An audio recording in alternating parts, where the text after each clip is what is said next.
Hello everyone. We are in week 2 of the Financial Literacy Month. Last week I took you through 3 rules on money and success. This week we will look at how we can fine tune our mind and align it in a way that we constantly seek wealth and abundance. Right after this intro.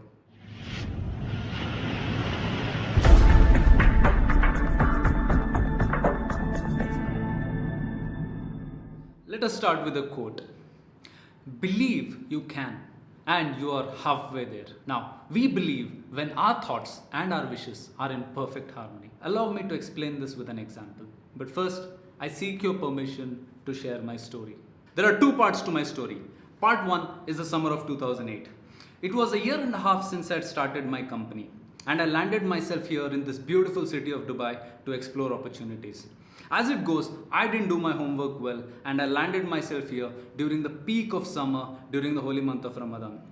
During this time, most people are on leave and restaurants, coffee shop usually remain closed during the day.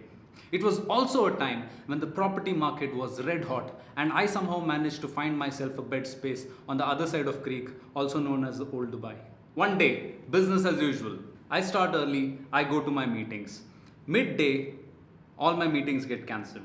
It was an unusually hot day and I wasn't feeling all that well. So I decide to head back to my room. When I open the door, I find someone else sleeping where I'm supposed to crash. You see, my landlord was making hay when the sun was shining on me.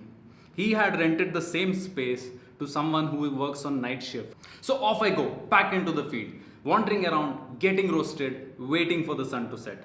That was an afternoon I will always remember. That evening, I almost convinced myself to give up and take the next flight back home.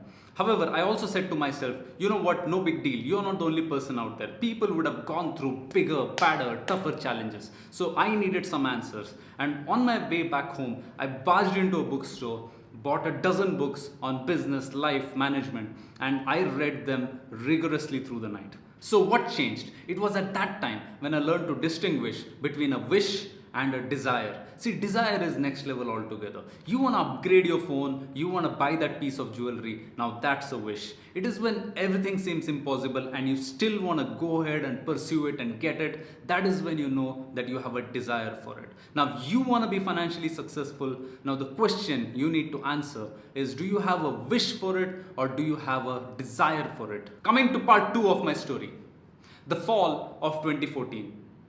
Up until now, my desire for financial success was in sync. However, my thoughts were out of sync. The question I used to frequently ask myself were, do I really need to make a lot of money?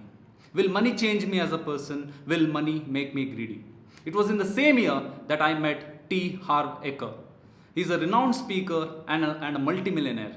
I met him at a seminar, and during the seminar, he took me through an exercise to demonstrate how wealth and money changes people. Allow me to take you through that exercise. We are going to bring up a figure on the screen.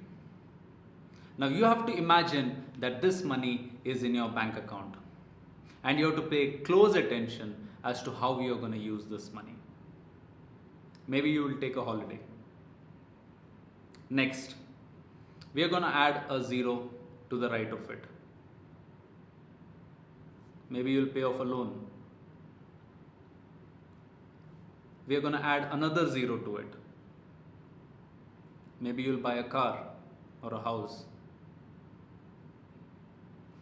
Another 0 to it. Maybe you'll upgrade your house. Now you add another 0 to it. How are you going to spend this money? Maybe you'll give.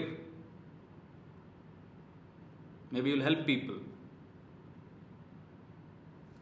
Let's add another 0 to it. Now this money is sitting in your bank account. What would you do? Add another 0 to it.